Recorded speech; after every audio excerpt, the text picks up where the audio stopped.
दिल्ली के सर्व सत्य शोधकों को और साधकों को हमारा प्रणिपात।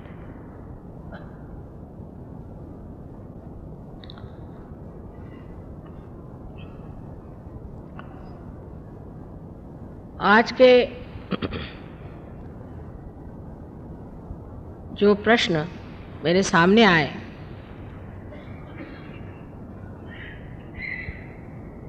वो काफ़ी समझदारी से लिखे गए हैं और कुछ में वही कुतूहल है जो एक बौद्धिक वर्ग में होता है। जैसे कि कहा गया है कि पहले भी इतने अवतरण हो गए तो उन्होंने ये काम क्यों नहीं किया, अब मैं क्या जानूं, आप उनको फ़ोन करके पूछ लीजिए। ये भी कोई बात हुई? अरे भाई, अगर कोई काम कर रहा है तो सोचना चाहिए कि ये तो बड़ा भारी काम हो रहा है और ये अच्छी बात है, अभी तक नहीं हुई तो नहीं हुई। वास्तविक बात यह है कि पेड़ जब बढ़ता है तो उसकी एक एक अवस्था होती है। जिस अवस्था में आज का समय आया हुआ है, कल ही मैंने कहा था कि ये बहार का समय है और इस समय अनेक लोग अपने सुकृतों को फलद्रूप होते हुए देखेंगे। आपने जो पुण्य पहले जन्म में किए हैं उसके आज आशीर्वाद स्वरूप आपको आत्म साक्षात्कार होगा। ये तो अनादिकाल से लिखा गया है। आप लोग तो सब बहुत विद्वान हैं, लेकिन नल दमयंती आख्यान अगर आप पढ़िए तो नल दमयंती कितने हजारों वर्ष पूर्व हो चुके, जब नल ने एक दिन कली को पकड़ा और उसकी टांग पकड़ के कहने लगा कि तू अब बता कि तू सबका सर्वनाश करने वाला और सबको भ्रम में डालने वाला अति दुष्ट है और तेरा जीवित रहना ठीक नहीं, क्योंकि तूने मेरी पत्नी से मेरा बिछोह किया था और इसी तरह तू सब में भ्रम डाल करके एक दूसरे में झगड़ा लगाते रहेगा और कलयुग में जो जो हाहाकार होने वाला है उसको अगर किसी तरह से मिटाना है तो तेरा ही नाश कर देना ठीक है, ये मैं बड़ा पुण्य कर्म करता हूँ। तो कली ने कहा हाँ भाई, ये तो बात सही है, लेकिन मेरा भी कुछ महत्व है, इसको सुन लो। मेरा महात्म्य ये है कि जब मेरा साम्राज्य संसार में चलेगा, जब घोर कलयुग आएगा, उस वक्त ये जो दरी कंदरों में साधु लोग परमात्मा के खोज में घूम रहे हैं, ये एक सर्वसाधारण घर गृहस्थी में बैठे हुए सर्वसाधारण सामान्य लोग होंगे, लेकिन इसमें का जो असामान्य है वो आत्म साक्षात्कार इन्हें प्राप्त होगा। ऐसा सुनते ही नल ने उसे छोड़ दिया और उसकी क्षमा मांगी कि ये महात्म्य मैं तुम्हारा नहीं जानता था। ऐसे तो कुछ अवतरण जरूर कलयुग में भी हुए, लेकिन इतना घोर कलयुग कभी भी संसार में नहीं था और इतना बड़ा कार्य भी आज तक संसार में हो नहीं पाया। एक प्रश्न और आता है कि आप माँ क्यों ये सब कार्य कर रही हैं, बाप को भी कुछ काम करना चाहिए। सो यही कहूँगी कि सहृदयता में कहते हो कि माँ तुम कितनी परेशान रहती हो, रोज़ रोज़ तुम्हारे प्रोग्राम सुबह शाम चलते हैं। वो हो सकता है कि नाराज़ी से भी कहते हैं क्योंकि स्त्री कोई काम करे इस तरह का, ये तो बहुत ही लोगों को बुरा लगता है। लेकिन भाई, आपको पुनर्जन्म देने की बात है ना, तो किसी बाप ने तो आज तक जन्म दिया नहीं बच्चे को।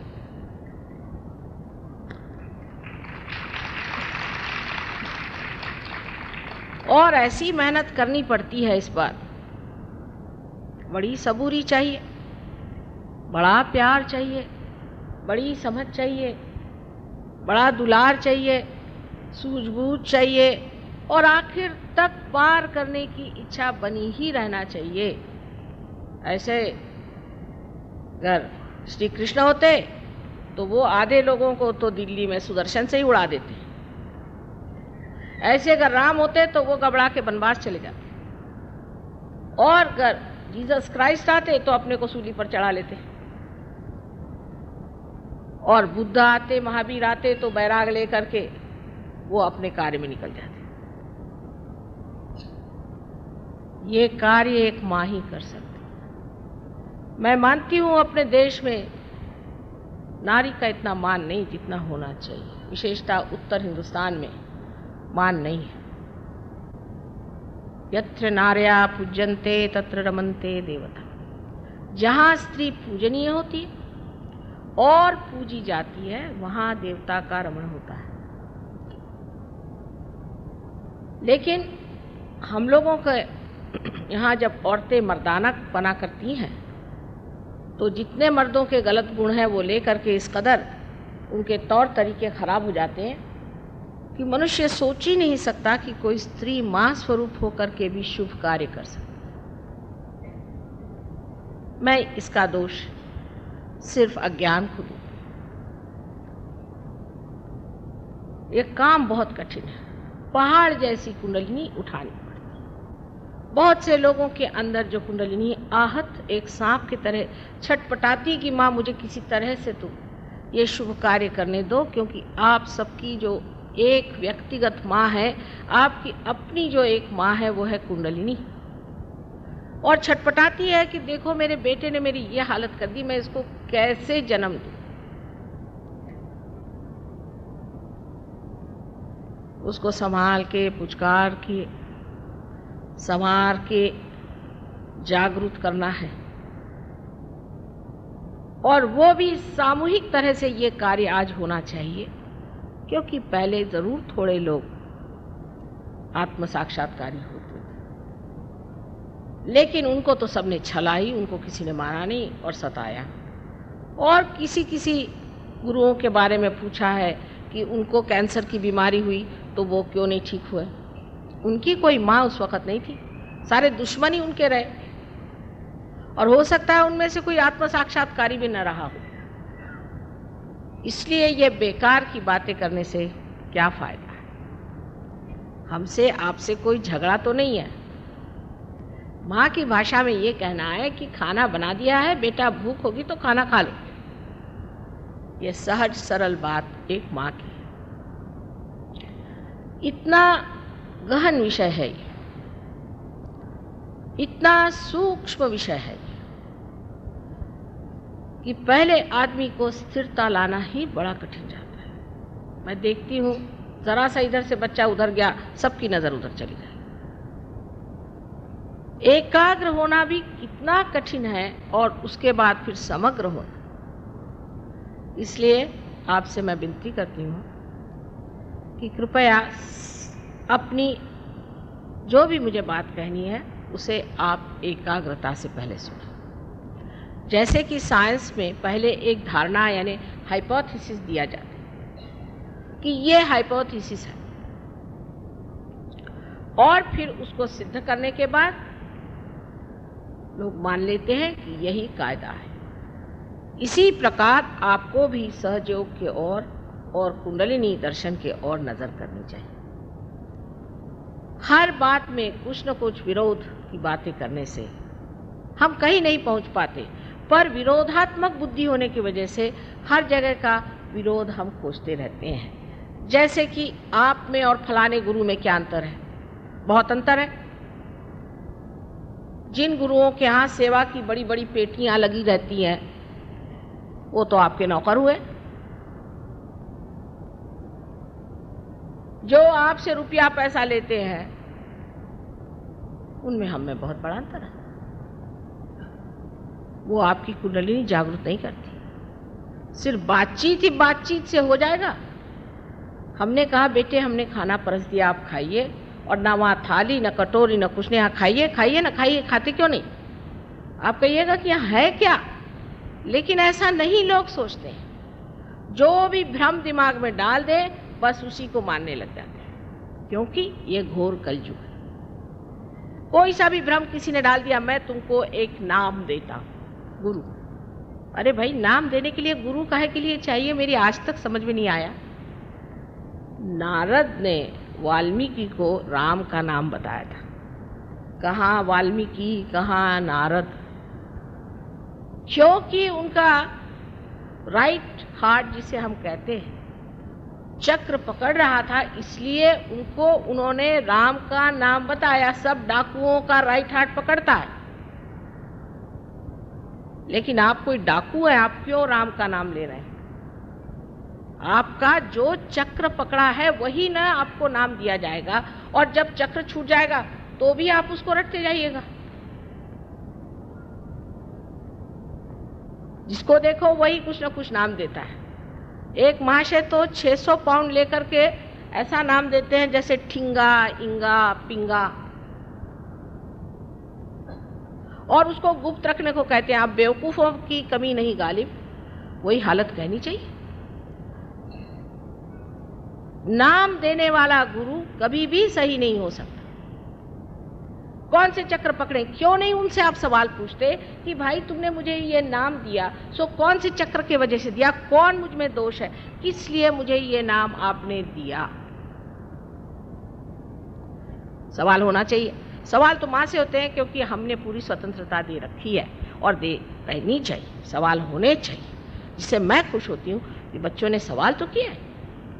स्वतंत्रता से बैठे हुए बच्चे सवाल करते हैं, ये माँ के लिए बड़ी शान की चीज़ है। लेकिन हमने औरों से कभी सवाल नहीं पूछा। जहाँ दान की पेटी लगी हुई है, 7 मंजिल में एक न बोलने वाला महाशय बैठा हुआ, गुरुजी, सब दान में वहाँ पे रुपया डालते हो जा रहे हैं, गुरुजी कभी बोलते नहीं, एक नाम दे देते हैं। करोड़ों रुपया, लाखों रुपया उस दानों की पेटी में चला जा रहा है। भगवान जाने कौन से खो में छिपता है, वहाँ सवाल नहीं होते, क्योंकि वो मेस्मराइज कर देते हैं, मंत्रमुग्ध कर देते हैं। अपनी स्वतंत्रता में मनुष्य को यह भी सोचना चाहिए कि इसने मुझे नाम दिया तो उससे क्या मुझे फायदा होने वाला है। अरे डॉक्टर भी जब आपसे कहता है कि मैं आपको दवा देता हूं, तो पूछता है कि भाई मुझे क्या रोग है, ये बताइए, आप किस लिए दवा दे रहे हैं मुझे?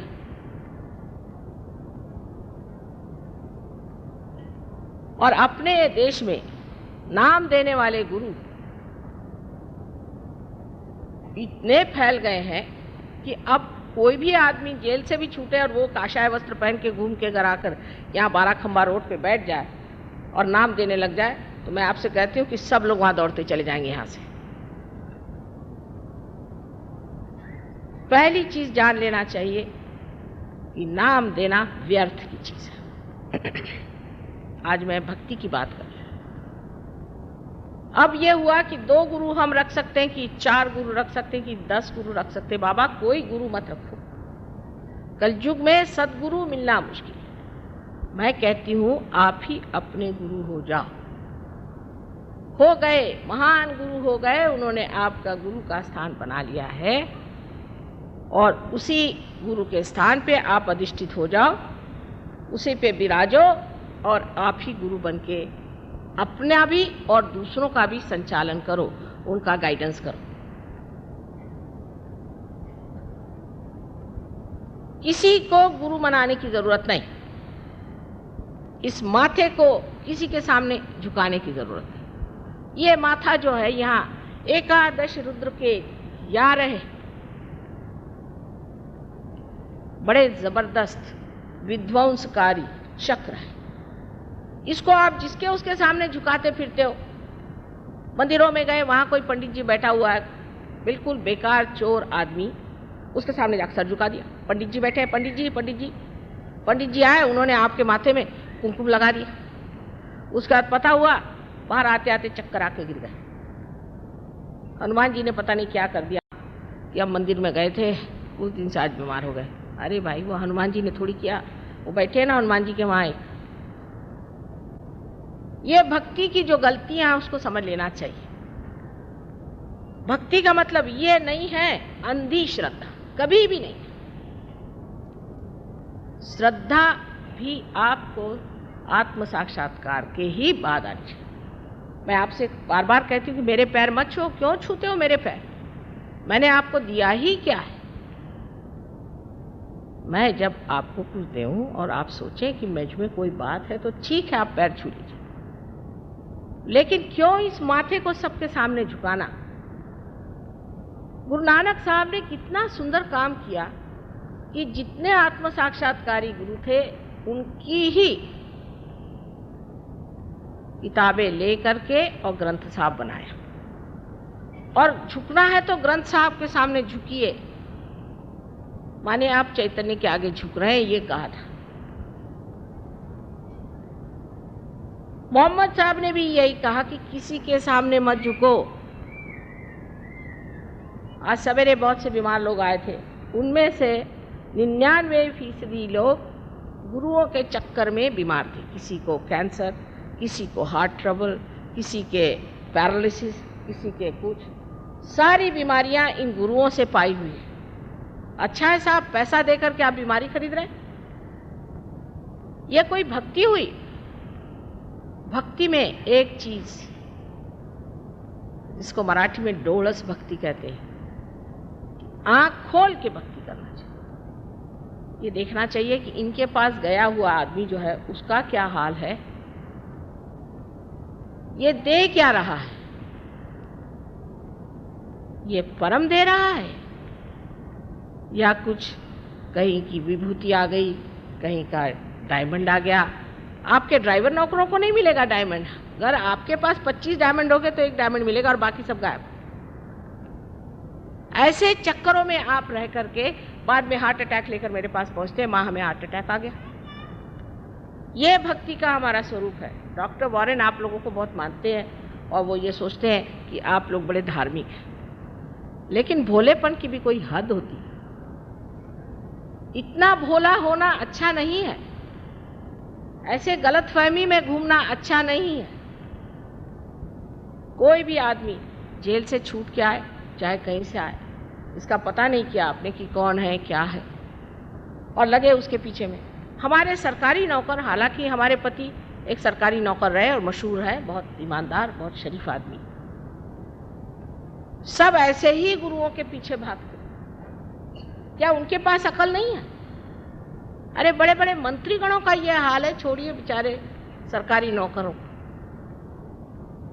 उनके सबके पास क्या अकल नहीं है कि उसकी कुंठित हो गई अकल? वो सोच नहीं सकते हैं कि ये आदमी है, ये पैसे की बातें करता है, ये डायमंड्स की बातें करता है, ये कहता है चल लाओ इतना पैसा निकालो। क्या हम लोगों को ये सोचना नहीं चाहिए कि अगर एक सरकारी नौकर के लिए इतना ईमानदार होना जरूरी है, तो उस परमात्मा की जिसने चाकरी की है उसको कितना ईमानदार होना चाहिए? और डंके की चोट पर सबके सामने वो लोग कहते हुए भी आप हम तो भाई वारी वारी जावा चले उनके ऊपर रुपया उड़ाने के लिए। हमारे यहाँ औरतें उससे भी बदतर इस मामले में हैं आदमियों से, इसीलिए आदमी औरतों को भी नहीं मानते।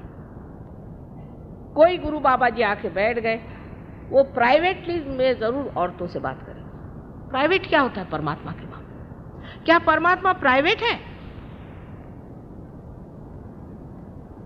वो शब्द प्रकाशमान, उस परमात्मा का प्राइवेटली बात करने का कौन सा सवाल उठता है, मेरे समझ नहीं आता।